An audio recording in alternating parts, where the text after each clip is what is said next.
There was a time when baseball meant trust, when every pitch, every swing, every cheer felt pure, a game built on honor, where the rules were sacred and the players were gods.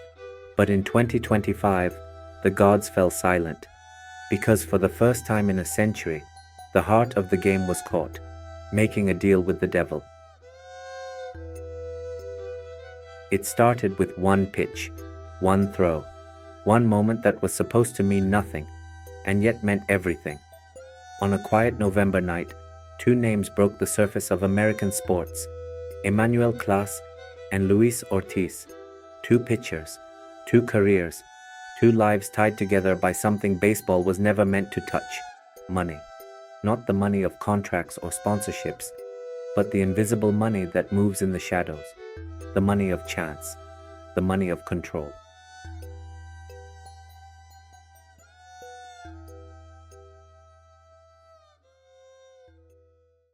It began as a whisper, an odd delay in a pitch, a strange betting spike on a platform overseas. A few seconds later, an algorithm screamed. MLB's integrity unit flagged it as an anomaly. But anomalies have reasons, and this one led them to a group chat, a series of crypto transfers, and two men who didn't know their entire world was about to collapse. For decades, baseball has been the symbol of American honesty, a game that survived wars, scandals, and steroids. It always found a way to heal. But this time, it wasn't about cheating for power. It was about cheating for profit, and profit leaves a darker stain. When the news broke, America froze. Sports networks went into full alert. Hashtags exploded. Fans who grew up watching Clase's 100-mile fastballs and Ortiz's rise through the minors were now asking the same question. Was it all real? Because once you question a pitch, you question everything.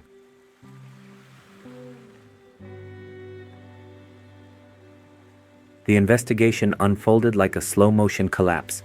Message after message, call after call. The picture became clear. A single at-bat had been manipulated. The odds spiked, the pitch slowed, the bet hit. For one night, they played not for victory, but for payout. The headline screamed, "The gamble that broke the game, a betrayal beyond the diamond," when integrity strikes out.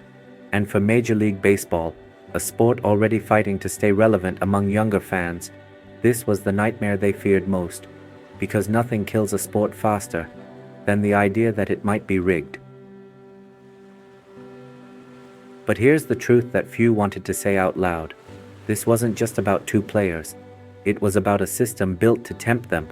In the last decade, sports betting became a billion-dollar industry. What was once forbidden by law is now promoted between innings, sponsored on jerseys, and whispered into algorithms that know more about your emotions than you do. We turned the game into the market, and markets always demand risk. Clase and Ortiz were not masterminds.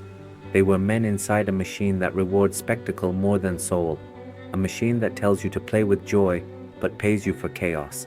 And when you live in that tension long enough, you start to believe that rules are just suggestions and that loyalty is for those who can afford it. And the punishment came fast.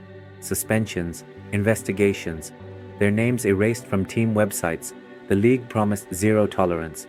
But beneath the headlines, one question refused to die. Were they the only ones? Because once corruption shows its face, it never walks alone. But behind the bright lights and TV deals, modern sports is balancing on a thin line between competition and commerce, between passion and profit. And maybe this wasn't just about baseball. Maybe it was a mirror, a reflection of a world that measures everything: speed, distance, success, but not the cost of losing integrity. You can trace the timeline of baseball's soul like a heartbeat. The first home run, the golden ages, the scandals that shook it, and the quiet moments when it tried to heal again. But 2025 will be remembered differently, not for who won the World Series, but for who broke the spell. Because the truth is, No technology can fix what trust holds together. Somewhere tonight, in a small town stadium, a kid is still throwing a baseball under the lights. He doesn't care about odds or spreads or market value.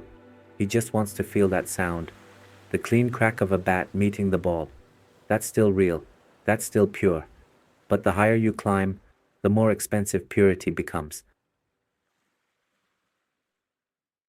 When Clase faced the cameras, he didn't cry. He didn't deny. He just said softly, "Everyone has their reasons." And maybe that's true.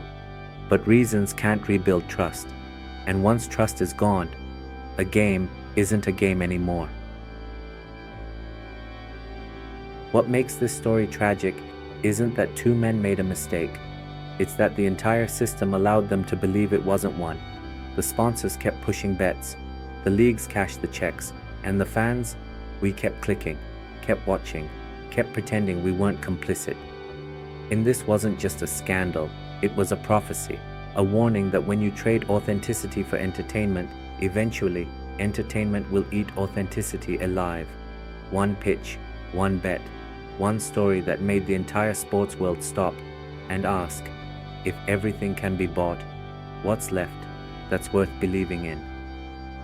And so the game continues. The fields stay green, the crowds still cheer, but something's different now. Something invisible, missing. It's not the players, it's not the fans, it's the innocence that made us fall in love with sports in the first place. Because now, every pitch carries a question, every score carries a shadow, and every time that ball leaves a pitcher's hand, somewhere deep inside we all wonder, is this still the game we used to love? It started with one pitch and ended with the world questioning every single one after.